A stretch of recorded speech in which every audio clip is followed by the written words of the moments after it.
మిత్రుడు లింగ యాదవ్ గారు బాధపడతా ఉన్నారు. ప్రతిపక్ష పార్టీగా పార్లమెంట్ జరగట్లేదని చెప్పి బాధపడతా ఉన్నారు. ప్రజలు కూడా బాధపడతా ఉన్నారు, అది వాస్తవం. కానీ ప్రతిపక్ష పార్టీలో ఉన్నటువంటి లింగ యాదవ్ గారికి లేకపోతే కాంగ్రెస్ పార్టీకి అర్థం కావాల్సినటువంటి అంశం ఏంటంటే, పార్లమెంట్ లో చర్చ జరిగే దానికోసము భారతీయ జనతా పార్టీ ప్రభుత్వం సిద్ధంగా ఉంది. దీంట్లో ఎటువంటి అనుమానం ఏమి లేదు. అమిత్ షా గారు కూడా వచ్చి సమాధానం చెబుతారు అని చెప్పి స్వయంగా పార్లమెంటరీ శాఖ మంత్రి అయినటువంటి కిరణ్ రిజిజు గారు చాలా స్పష్టంగా కూడా పార్లమెంట్ లోనే తెలియజేశారు.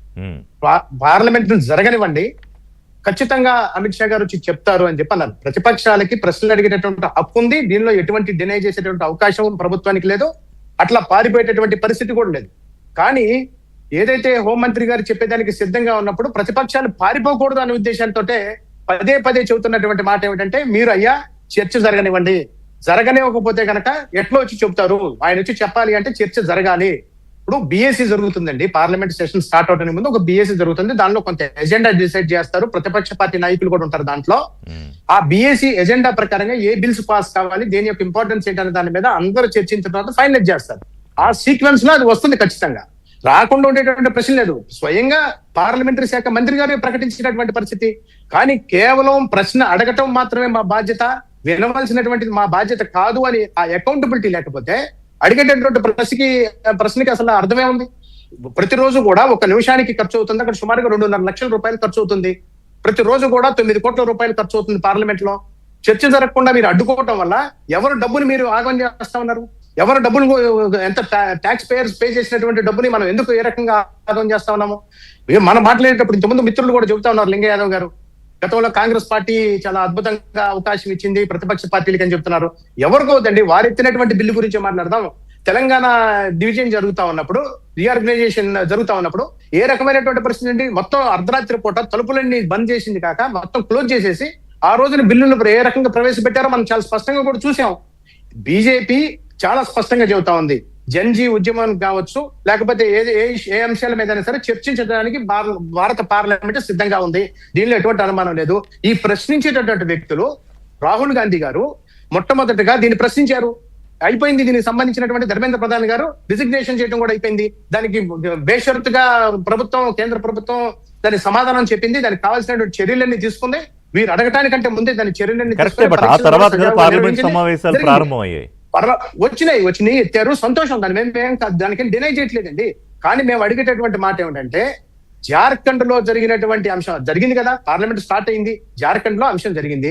దాని మీద రాహుల్ గాంధీ గారు మొన్న సాయంత్రమే కదా చెప్పారు సమాధానం. అది కూడా ఏం చెప్పారు, అక్కడ జరిగినటువంటి దాన్ని సజావుగా జరగాలని మాత్రం చెప్పారు. అక్కడ ఎందుకు తప్పించుకొని పారిపోతున్నారు? ద్వంద్వ వైఖరి ఏంటి అసలు కాంగ్రెస్ పార్టీది?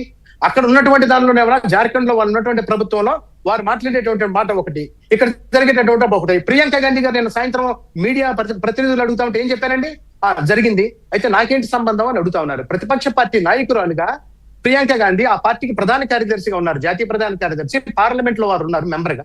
వారు ఏ రకంగా తప్పించుకుంటారండి? ఏమంటే ద్వంద్వ వైఖరి చాలా స్పష్టంగా ప్రజలందరూ కూడా గమనిస్తా ఉన్నారు. దీంట్లో మనం తప్పించుకునేటువంటి ప్రయత్నం చేయకూడదు.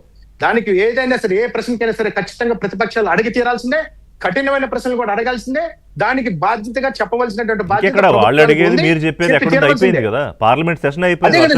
జరగనివ్వకుండా చేశారు కదా. ఇన్ని కోట్ల రూపాయల ప్రజాధనాన్ని వృధా చేశారనేదే మేము కూడా చెప్తా ఉందండి.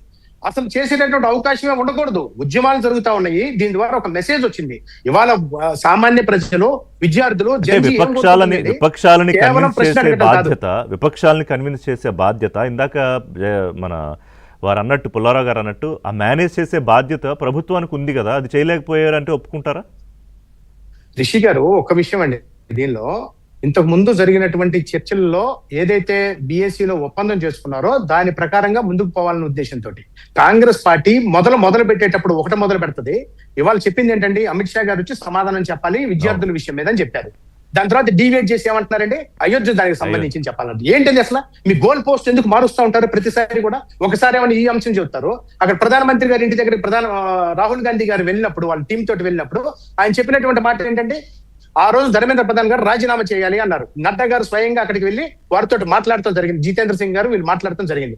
మాట్లాడిన సందర్భంగా వారు చెప్పినటువంటి మాట ఏంటి, రిజిగ్నేషన్ చేస్తే మేము వెనక్కి విత్డ్రా అయిపోతాం అన్నారు. దానికి మాట్లాడి చర్చించి చెబుతాం అనే లోపునే వాళ్ళు ఓకే అనగానే ఇమీడియట్ గా వీళ్ళు చేంజ్ చేసుకుని దాన్ని దీని మీద గారు చెప్పాల్సింది అసలు ప్రధానమంత్రి అనో అమిత్ షా గారు రాజీనామా చేయాలన్నారు. అసలు గోల్ పోస్ట్ నిరంతరం చేంజ్ చేస్తున్నారు. వాళ్ళకు ఒక టార్గెటెడ్ ఇది లేదు. అక్కడ సజావుగా కార్యక్రమాలు జరగకూడదు, ప్రశాంతంగా ఉండకూడదు, పార్లమెంట్ జరగకూడదు. పార్లమెంట్ లో జరిగితే మహిళల యొక్క బిల్లు పాస్ అవుతుంది. మహిళల బిల్లు పాస్ అయితే మహిళల ప్రాధాన్యత పెరుగుతుంది. ఎఫ్సిఆర్ఏ బిల్లులు ఆగిపోతా ఉంటది. డీలిమిటేషన్ కి సంబంధించిన 2023 నవంబర్ అయిందండి. అది డీలిమిటేషన్ కి సంబంధించినటువంటి ముడిపెట్టి ఉంది కాబట్టి అది జరిగితే గనక డీలిమిటేషన్ కూడా జరిగితే మహిళల యొక్క ప్రాధాన్యత పెరుగుతుందన్న ఉద్దేశం. ఎఫ్సిఆర్ఏ కి సంబంధించినటువంటి అంశంలో ఆ బిల్లును పాస్ అయితే వాళ్ళకి అక్రమంగా విదేశాల నుంచి వచ్చేటువంటి నిధుల్ని ఆపేటటువంటి అవకాశం ఉంది కాబట్టి అది జరగకూడదని కాంగ్రెస్ కోరుకుంటా ఉంది. కాబట్టి ఈ రకంగా అడ్డం పడతా ఉంది. లేకపోతే స్వయంగా హోంమంత్రి గారు వచ్చి నేను సమాధానం చెబుతాను అని చెప్పి రిజిజు గారు చెప్పిన